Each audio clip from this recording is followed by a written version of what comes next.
Good day everyone, good day ma'am. I am Elaiza Taculod from BSHM2B, and right now I'm going to report to Chapter 12, Organization for Office Management and Business Research. Office Management and Services. Office work constitutes an important segment of a modern enterprise. Office management is concerned with the direction and supervision of office work. Office work includes the recording of transactions as well as the result thereof, writing and answering letters, filing papers, typewriting, messenger work, computing, and related activities. Effective handling of office work is basic to efficient management. So office management is thereof basically concerned with the overall direction of clerical activities, as distinguished from such activities as finance, manufacturing, sales, personnel, and purchasing. The growing importance of office management is apparent in the big increases by office employees as compared to non-office employees. The so-called white-collar workers are increasing percentage-wise at a rate faster than blue-collar prefer white-collar jobs. So in the Philippines, traditional psychology makes employees prefer white-collar jobs even when blue-collar jobs are more remunerative, while office management is not yet a profession like accounting nor a fixed and major function like sales or production, so it is nevertheless growing in importance. So who is responsible for office management and services? So the office management function may be specialized through the appointment of an office manager. If the company has an office appointment of an office manager, he therefore will be responsible for the efficient execution of office management and services. So the office manager must have a general knowledge of every major part of the enterprise and a very intimate knowledge of some portions. He must solve problems involving practically every activity of the enterprise. He must possess a genuine insight and ability in managerial work. The manager have an assistant to whom he assigns such responsibility, but the basic command and contract are vested in him. So in companies that have no office manager, the responsibility for the office management and services may be neglected to an administrative assistant. Assigning these responsibilities to various department heads of the enterprise has been experienced not effective. So sometimes office management is handled by the assistant secretary, so the chief accountant or some other executives. The comptroller is sometimes charged with modern accounts and is given supervision over office activities. So in banks, insurance companies, and financial institutions, the office manager may report directly to the president or to major vice president. So the place of office management is also dependent on size, on the nature of the business, and on the philosophy of top management. There seems no point in specializing the office function in a small firm. The small office is inclined to be informal. In a bigger enterprise, however, scheduling and records management may get out of hand if not handled by a separate department. A manufacturing establishment would have a different office setup from an insurance company. The philosophy of top management as regards centralizing or decentralizing the office function will affect organization. So would the availability of office space and personnel, the extent of communication, facilities, and the traditions or customs in the industry itself. Office management is not only a facilitating function, it is also an important center of coordination.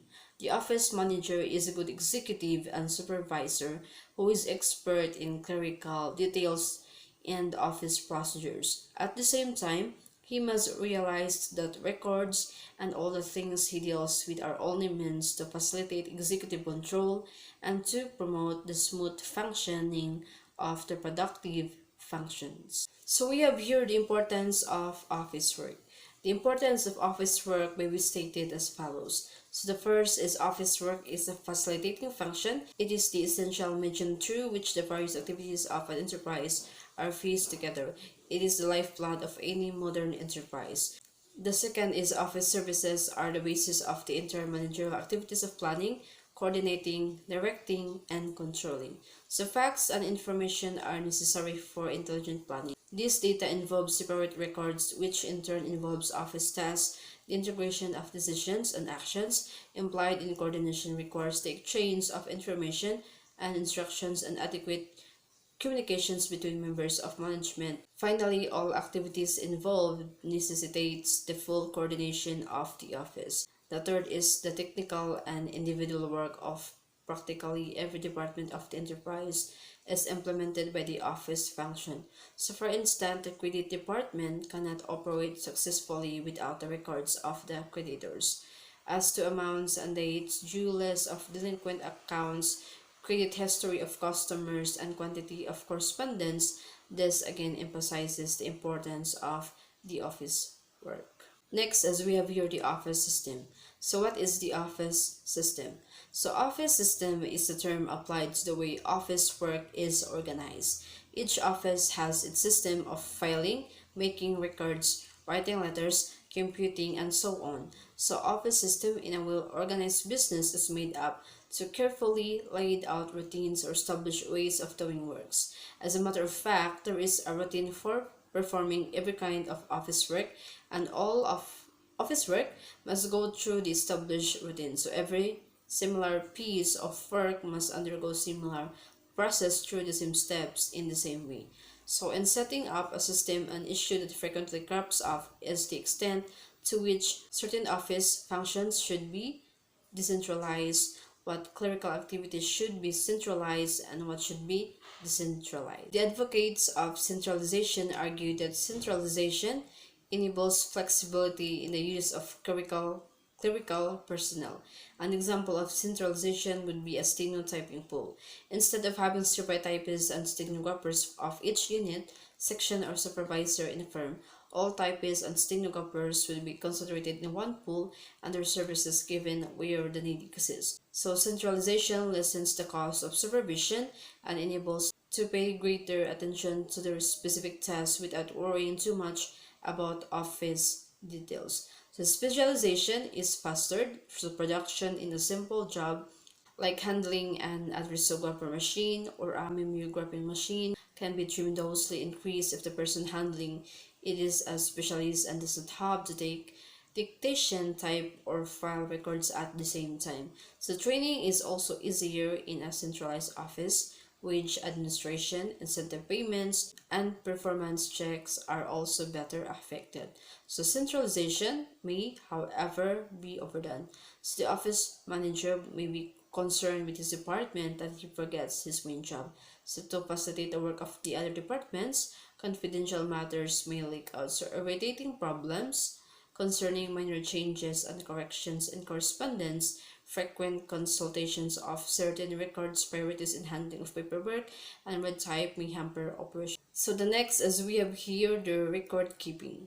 So records of purchases and sales of all activities and the place where these records are made and kept is probably the most important work of the office. In large offices, these records are kept by the accounting officer at the same time that he is keeping track of all the accounts on the money received, paid, or owned. The same department further handles the function of recording, tabulating, and reporting the results of all transactions. The reports prepared show the past success or failures and help to determine the future activities of the company.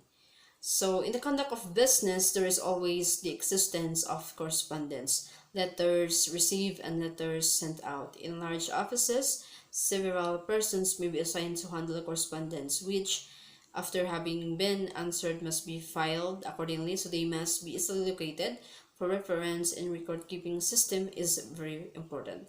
So in record-keeping system is very important.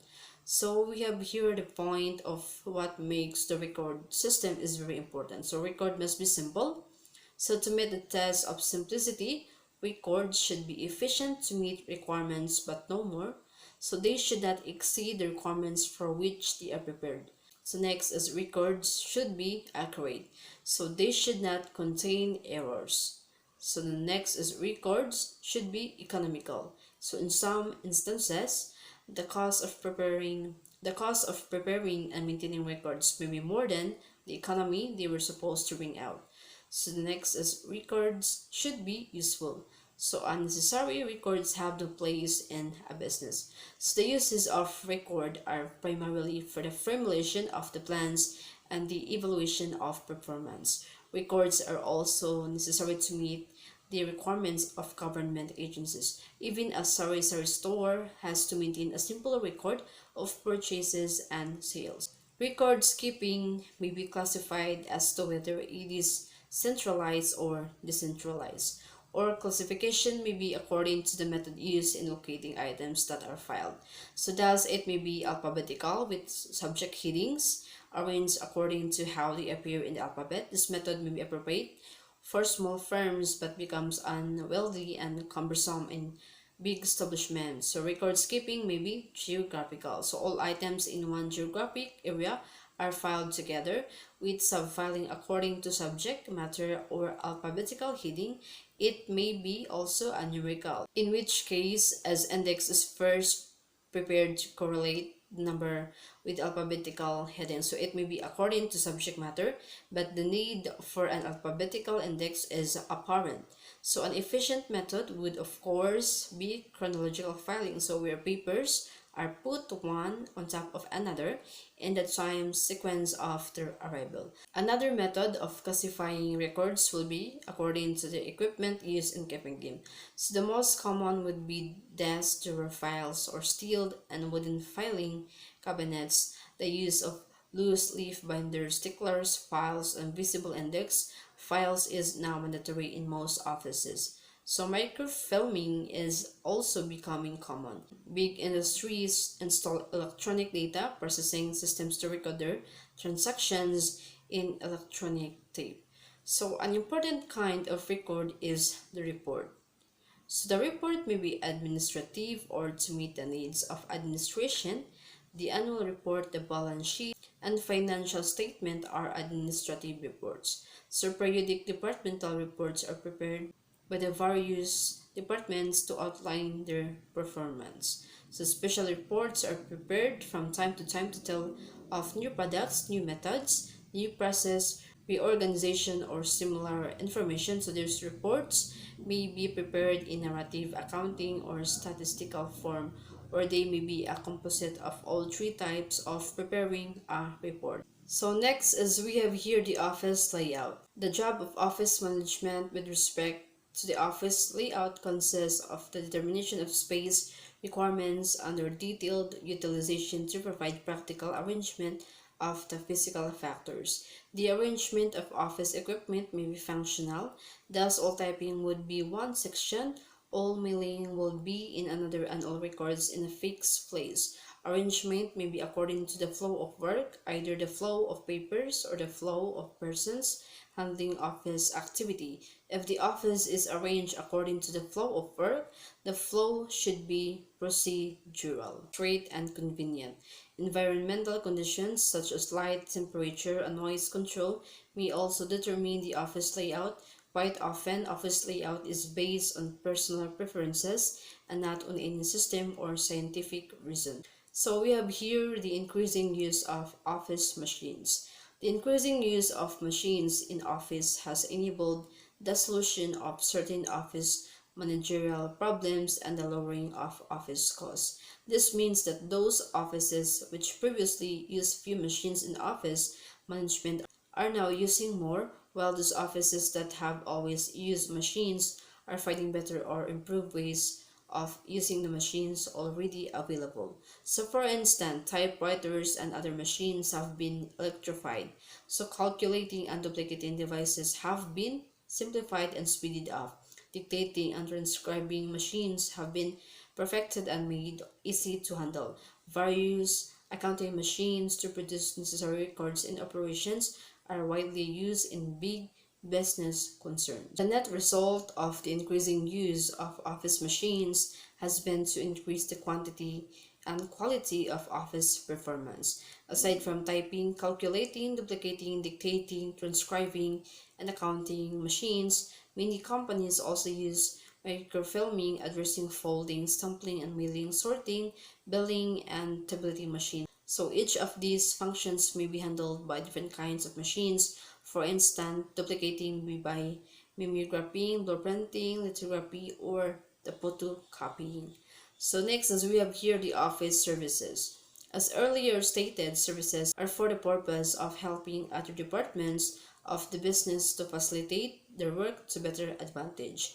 Communication, for instance, is necessary between individuals, between departments, and with those outside of the company. So some of the facilitating office services that may be summarized are: the first is handling papers, the second is preparation of communication, the third is centralized correspondence practice, the fourth is conservation, the five is procurement, storing and distribution of office stationery and forms and supplies, the sixth is maintenance of first aid unit, the seven is employee services. So office management problems. So modern business is making greater and greater demands upon office work and services. Nowadays, with business operating in high speed, a well-managed office is recognized as an almost indispensable aid to effective management. On a large scale, scientific methods are being applied in the performance of office work in order to establish standards of output, quality, and pay. Standardization of office work and office methods has been rapid stride. So office activities have developed rapidly with the expansion of business. There is necessity for collecting information and for effective control through records, correspondence, and routines. Next, as we have here the office accounting organization. So we have here the function of accounting. So from the standpoint of office management, the main function of accounting is keeping the management informed about the operation of the whole business by collecting pertinent information and presenting the same to those who are responsible for the conduct of the business. So next is office accounting organization. In charge of the accounting department is the chief accountant, who is responsible usually to the comptroller, the treasurer, or even the general manager.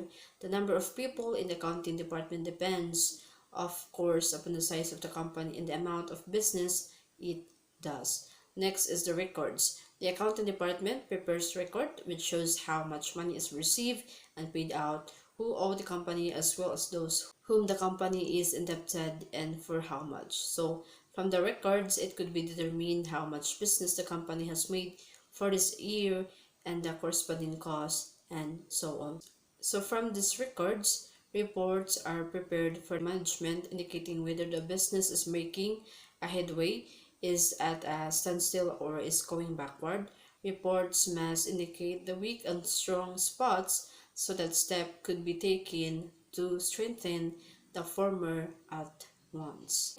The accounting department also prepares report for the different department heads, showing the individual performance of each department as well as the departmental costs, in which case the department heads can watch the standing of their departments and check their progress. So we have here the business research. So for business to succeed, its operation must be based on an accurate knowledge of facts. So the decisions of a businessman must, as far as practicable, be based on facts and not on mere guesses or beliefs as to what the facts may be.